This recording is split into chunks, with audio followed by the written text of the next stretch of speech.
Hey guys, my name is Aditya and welcome back to another video. आज मैं आपसे बात करने वाला हूँ एपीआई के बारे में।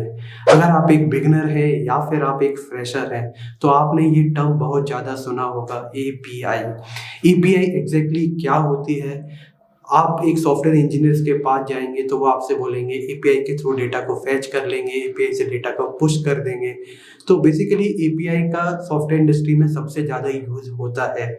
और मैं आपसे कहूँगा विदाउट एपीआई मुझे नहीं लगता कि आज कोई भी जो सॉफ्टवेयर ऑनलाइन चलता है वो विदाउट एपीआई के चल सकता है। सो गाइज, मैं आज आपको इस वीडियो में एक्सप्लेन करूँगा एपीआई क्या होती है और ये कैसे वर्क करती है।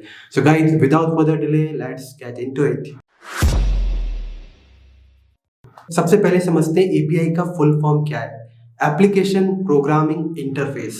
API stand for application programming interface. But exactly इससे कुछ क्लियर नहीं होता एपीआई का मीनिंग क्या है।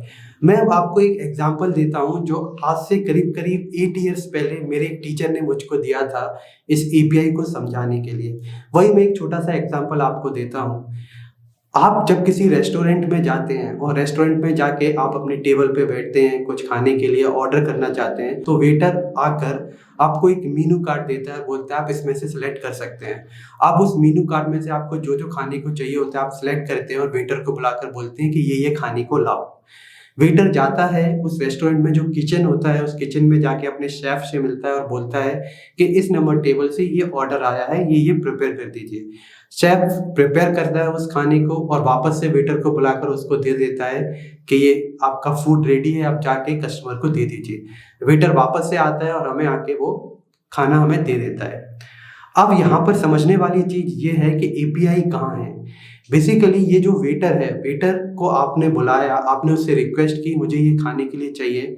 वेटर गया, किचन में गया, शेफ को बोला कि ये चाहिए और शेफ ने आपकी जो रिक्वेस्ट थी उसको प्रोसेस किया और रिस्पॉन्स के फॉर्म में जो खाना था वो वेटर को वापस दे दिया और वेटर ने आपको लाके दे दिया। तो बेसिकली आप अगर कोई सपोज कीजिए आपने बटर पनीर मसाला ऑर्डर किया था, तो आपको नहीं पता वो बटर पनीर मसाला कैसे बनती है या किसने बनाई है और उसके उसमें क्या क्या इंग्रेडिएंट्स बने हुए हैं।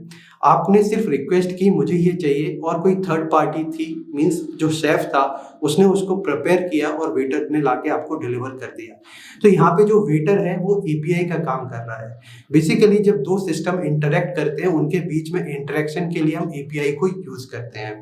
ठीक है, अभी तो ये हो गया एक एग्जांपल। अब मैं आपको यहाँ पे एक चीज और बताना चाहता हूँ। आप जब एपीआई टर्म सुनेंगे उसके साथ एक टर्म और सुनेंगे विच इज एपीआई डॉक्यूमेंटेशन।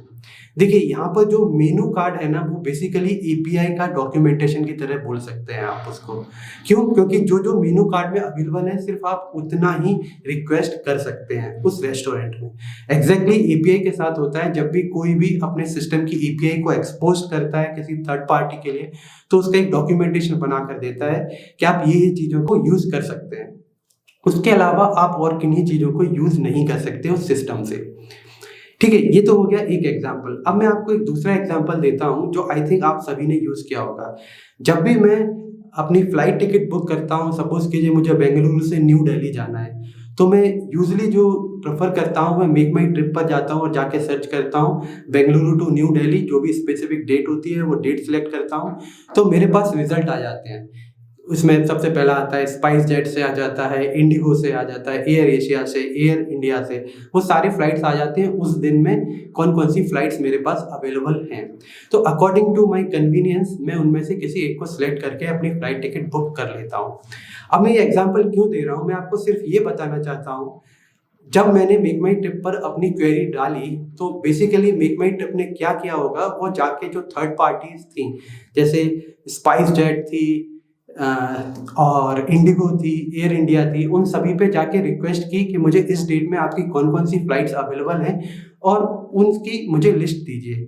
तो बेसिकली वो उन पे जाता है, वो रिक्वेस्ट करता है एपीआई के थ्रू मेक माई ट्रिप और मेक माई ट्रिप को रिस्पॉन्स आता है। वो रिस्पॉन्स को एक प्रॉपर ऑर्डर में अरेंज करके मुझे दिखा देता है। तो मुझे इससे कन्वीनियंट ये हो जाता है कि मुझे हर स्पाइस जेट पे जाकर, इंडिगो पर जाकर ये देखने की ज़रूरत नहीं है कि कौन सी फ्लाइट चीपर है और कौन सी फ्लाइट मेरे कन्वीनियंट टाइम में आ रही है। तो मेरे पास सिर्फ एक ही जो मुझे यूआई दिखती है और उसके थ्रू मैं यूज़ कर लेता हूँ। ये सब कैसे हुआ? सिर्फ एक मेक माई ट्रिप का सिस्टम इतने सारे थर्ड पार्टी सिस्टम से इंटरेक्ट कर रहा है, it is just because of API. ये एपीआई के थ्रू ही पॉसिबल होता है। अगर आपने ये सब चीजें नहीं भी की हैं तो आपको एक और एग्जांपल देता हूं। हम सभी लोग एंड्रॉइड फोन यूज करते हैं। उस एंड्रॉइड फोन में एक ऐप होती है which is called weather app. तो उस वेदर ऐप में आप जिस भी लोकेशन को डालते हैं या फिर आप किसी सिटी का नाम डालते हैं तो आपको वहां का करंट टेम्परेचर, वहां के विंड स्पीड, ह्यूमिडिटी सब कुछ देखने को मिल जाता है। पर क्या आपने कभी सोचा है ये वेदर कैसे आ रहा है आपके पास हर सिटी से? बेसिकली इसके लिए कुछ बड़ी बड़ी कंपनीज होती हैं जिन्होंने अपने जो टेम्परेचर को मेजर करते हैं वो डिवाइसेस, वो सेंसर्स हर सिटी में जगह जगह पर लगाए हुए होते हैं और उस सेंसर से लाइव डेटा आता है और आपको एपीआई के थ्रू मिल जाता है। सपोज कीजिए इन एपीआई अगर आपके पास नहीं होती तो आप दूसरे सिस्टम से इंटरेक्ट कैसे करते? तो ये जो इंटरेक्शन है इसमें इन एपीआई का सबसे बड़ा यूज होता है। हम उनकी एपीआईज को यूज करके अपनी एप्लीकेशन में या फिर कहें अपने लिए उस डेटा को यूज कर लेते हैं। देखिए, ये तो हो गई कुछ एग्जाम्पल। एक एग्जाम्पल मैं आपको और देना चाहता हूं जो एपीआई के लिए बहुत ज़्यादा पॉपुलर है। अगर आपने कभी भी किसी भी एंड्रॉइड ऐप को इंस्टॉल करते हैं जिसमें हम लोगों जिसमें कोई भी न्यू ऐप हो सकती है जिसमें वो लॉगिन मांगते हैं, तो आपने बेसिकली वहाँ पे 3 ऑप्शन देखे होंगे: login with Gmail, login with Facebook and sign up. तो login with Gmail and login with Facebook exactly है क्या? यहाँ पर जो जीमेल है और फेसबुक है उसने अपनी कुछ एपीआईज को एक्सपोज्ड किया हुआ है। बेसिकली लॉगिन एपीआईज को एक्सपोज्ड किया हुआ है। आप फेसबुक एप्लीकेशन को ओपन नहीं करते लेकिन फिर भी आप फेसबुक के थ्रू लॉगिन कर लेते हैं उसकी ऐप में। वैसा क्यों होता है? जब भी आप ऐसा बोलते हैं yes I want to log in with the Facebook, तो एक ऑथेंटिकेशन टोकन जनरेट होके फेसबुक के सर्वर पर जाता है। वहां पे ऑथेंटिकेट होता है कि आप एग्जैक्ट यूजर हो कि नहीं, और फिर एक ऑथेंटिकेशन टोकन के साथ आपको कुछ ईमेल आईडी, उसका नेम, जो जो रिक्वेस्ट किया होता है वो फेसबुक उनको दे देता है और आप उसमें लॉग इन कर जाते हैं। आपको अलग से साइन अप करने की जरूरत नहीं होती। ये भी कैसे हुआ? ये भी एपीआई के थ्रू ही हुआ। तो बेसिकली अगर आप एक सॉफ्टवेयर इंडस्ट्री में आ रहे हैं तो मैंने अभी तक तो ऐसे कोई भी सॉफ्टवेयर नहीं देखे जो ऑनलाइन वर्क होते हैं जो विदाउट एपीआई के काम करते हो। मैं भी अपनी क्लाइंट के लिए जब भी कोई एप्लीकेशन बनाता हूं तो मुझे एपीआई बनाना ही पड़ती है, क्योंकि एपीआई से मुझे एक और लिबर्टी मिल जाती है कि मैं अपना जो बिजनेस लॉजिक है उसको एक जगह लिख के रखता हूँ किसी और लैंग्वेज में, और अपने मोबाइल एप्लीकेशन पे मैं एंड्रॉइड पे लिखता हूँ, आईओएस के लिए मैं स्विफ्ट पे कोड लिखता हूँ, और वेब पे मैं पीएचपी यूज कर लेता हूँ या फिर मैं जेंगो फ्रेमवर्क यूज कर लेता हूँ पाइथन यूज करके। तो मुझे कोई फर्क नहीं पड़ता कि मेरी जो एपीआई है वो किस लैंग्वेज में लिखी है, मैं अपना कोड अपनी लैंग्वेज में लिख सकता हूँ और दोनों सिस्टम के बीच आसानी से इंटरेक्शन कर लेता हूँ। तो एपीआई का मुझे ये एडवांटेज होता है। अब अगर जब भी आप रेस्ट एपीआई की बात करते हैं तो इसमें 4 तरह की चीजें होती हैं। एक होती है गेट रिक्वेस्ट, एक होती है पोस्ट रिक्वेस्ट, एक होती है पुट और एक होती है डिलीट। वेल बेसिकली अगर मैं इसमें जाऊंगा तो बहुत ज़्यादा टेक्निकल वीडियो हो जाएगा, लेकिन अगर आपको इसके बारे में डिटेल चाहिए तो मुझे कमेंट से बताइए। मैं आपको एक सैंपल एपीआई बनाकर दिखाऊंगा। आप बोले तो जावा में भी बना सकते हैं, पाइथन में भी बना सकते हैं, आप जिस भी लैंग्वेज में बोले, इवन जावा स्क्रिप्ट में भी आप अपनी खुद की एपीआई बना सकते हैं। सो गाइज आई थिंक आपको ये क्लियर हो गया होगा एपीआई क्या होती हैं और ये कितनी जरूरी है किसी भी 2 सिस्टम के बीच इंटरेक्शन करने के लिए।